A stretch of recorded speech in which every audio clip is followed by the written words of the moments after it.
স্কুলে গরমের ছুটি পড়ছে আগামী 30শে এপ্রিল থেকে। একটা ছোট্ট গ্রামের মধ্যে 110 জন বাচ্চা। তো বাচ্চাদের দীর্ঘদিনের দাবি ছিল যে তারা বিরিয়ানি খেতে চায়। এর আগে ফ্রাইড রাইস হয়েছিল, চিল্লি সয়াবিনও হয়েছিল আমাদের স্কুলে।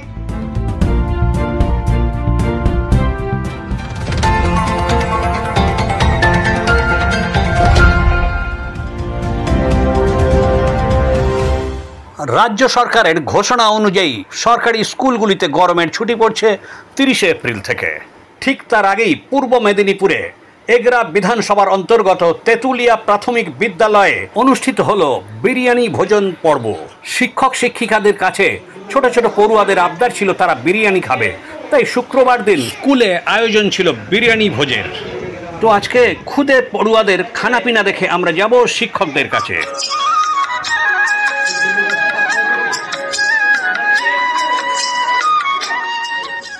স্কুলে বিরিয়ানি খাচ্ছ, কেমন লাগছে? ভালো লাগছে। এর আগে কোনোদিন বিরিয়ানি খেয়েছো স্কুলে? হ্যাঁ খেয়েছি, আর এর আগে ফ্রাইড রাইস হয়েছিল, চিল্লি সয়াবিনও হয়েছিল আমাদের স্কুলে। প্রায় মাংস অনেকবার হয়েছে। আজকে বিরিয়ানি খাচ্ছ? হ্যাঁ। স্কুল ছুটি পড়ার আগে? হ্যাঁ। স্যাররা কেমন? ভালো। পড়াশোনা কেমন করো? ভালো। স্যারদের ব্যবহারও ভালো। সকলের সঙ্গে বসে কেমন লাগছে খেতে? ভালো লাগছে। তো বাচ্চাদের দীর্ঘদিনের দাবি ছিল যে তারা বিরিয়ানি খেতে চায়। তো সেইটা আজকের দিনে আমরা সম্পন্ন করতে পেরে আমরা নিজেকে ধন্য মনে করছি। তবে কিছু নতুনত্ব আইটেম তাদের মুখে তুলে দেওয়ার চেষ্টা করেছি। আর আমাদের স্বাদ থাকলেও সাধ্য থাকে না, কারণ এই 6 টাকা 19 পয়সায় আমরা চেষ্টা করি বাচ্চাদের যতটুকু তুলে দেওয়ার চেষ্টা করি। তো মিড ডে মিলে আমাদের খাওয়ানোর মানটা আমরা চেষ্টা করি যতটা উন্নত করা যায়, কারণ আমরা সব দিক বাঁচিয়ে বাচ্চাদের কাছ থেকে আপনারা রিপোর্ট নেবেন।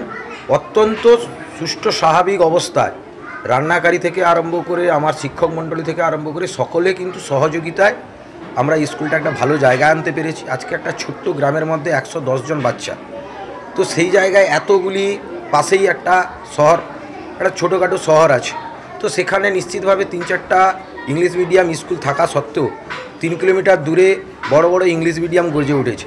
তারপরেও একটা গ্রামের মধ্যে, একটা ছোট্ট গ্রামের মধ্যে আমরা 110 জন ছাত্রছাত্রী আছে। যদি পড়াশোনার মান, যদি খাওয়া দাওয়ার মান বা পরিবেশগত মান যদি ভালো না থাকতো, নিশ্চিতভাবে মায়েরা বাবারা পাঠাতেন না তাদের। পূর্ব মেদিনীপুর থেকে অংশুমান পান্ডার রিপোর্ট, এখন দিনকাল নিউজ, কলকাতা।